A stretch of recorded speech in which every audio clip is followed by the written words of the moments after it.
Hey everybody, Ben Frederickson here alongside Jeff Gordon for this week's Inside Pitch. Gordo, if the Cardinals have a walk-off winner, but no one's in the seats to see it, does it really count? Look, the Cardinals had a nice rally there to beat the Padres in a game.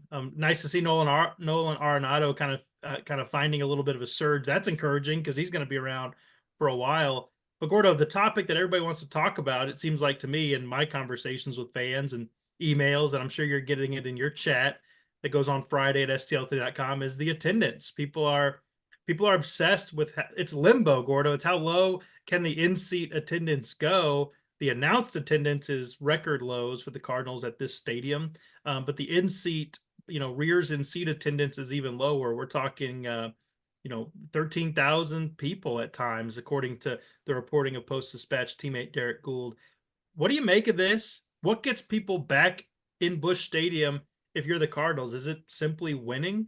Maybe not this season, but in the future, or is it going to take something bigger?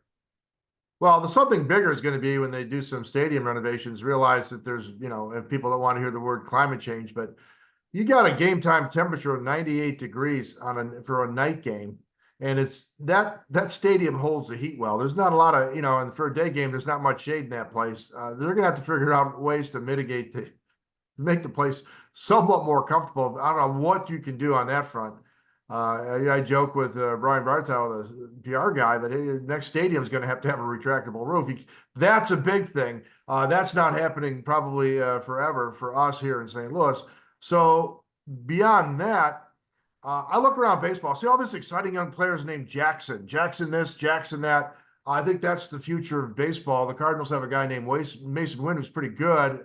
He's kind of their future. I think good young ball players with excitement. You see Victor Scott II make a great catch and come off and get bro celebration with another one of those young Jacksons, his counterpart on the Padres.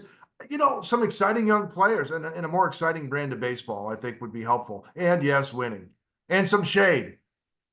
Look, it's been hot in St. Louis for years, Gordo. We haven't been talking about record low crowds at New Busch. And the school, I think I got to check my notes on this, but I think school has been happening around this time of the year for a long time in this part of the region.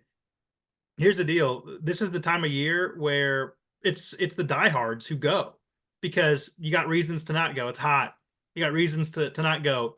Timmy's got school tomorrow. So you need the diehard fans in the seats. And the diehard fans are for pardon my language, pissed, Gordo. They're not happy with the performance of the team. And I think it's going to take something bigger than just, hey, try to win more games next year.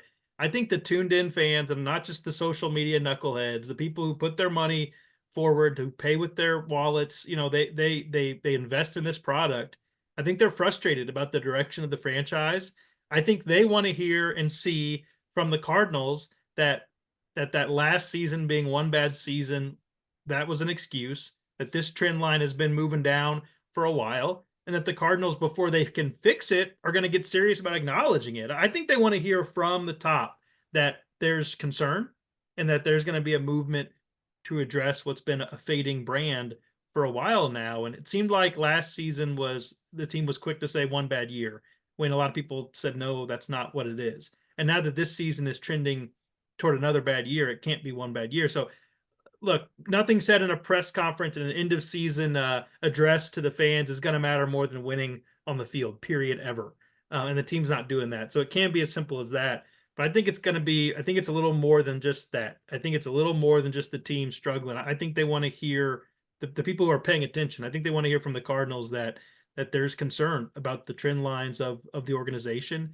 And then you talk about what are you going to do to get back, but you also got to talk about who's going to get you back.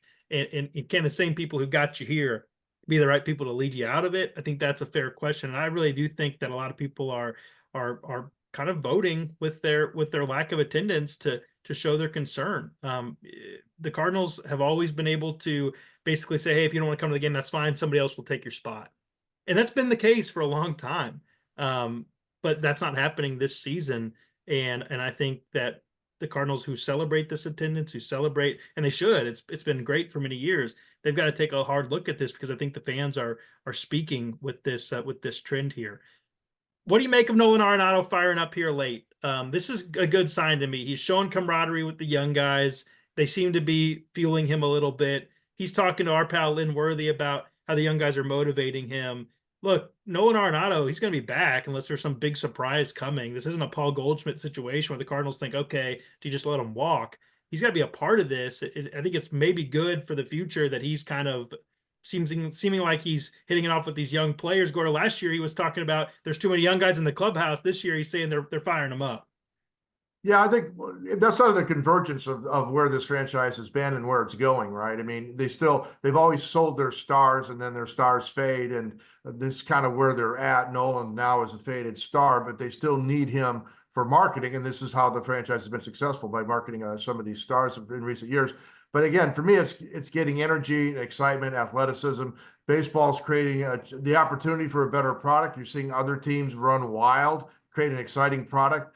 You see some of these, again, all these young Jacksons, various scattered Jacksons coming into the game. So this is the convergence and the energy of these young guys. This is something to build on. And for me, ultimately, it's not just going to be about selling popular players, but getting fans to believe, to your point, believe in the franchise again, because it's not just, hey, people like baseball here. People have a relationship with this franchise, and not just a history, true. But, at some point they want to be entertained. So, yeah, the history's great. You can again sell your Nolan Arenado broom covers or whatever next year, or have that promotional giveaway, the toilet bowl covers with whichever former star you want. It's got to be it's the product. But it's also belief. Fans want to believe in something again, and Nolan sounded like Nolan wanted to believe in something again. So this is going to be a big challenge. The reset is coming. Well, make Cardinals fans believe again. There's a tagline for a season preview entering next season. We'll see. Hey, if the Cardinals have more to play for this season, they're not out of it yet, but it's getting late early. Keep it locked at stltoday.com for all of your Cardinals coverage. And for Jeff Gordon, I'm Ben Frederickson. We'll talk to you next time here on Inside Pitch.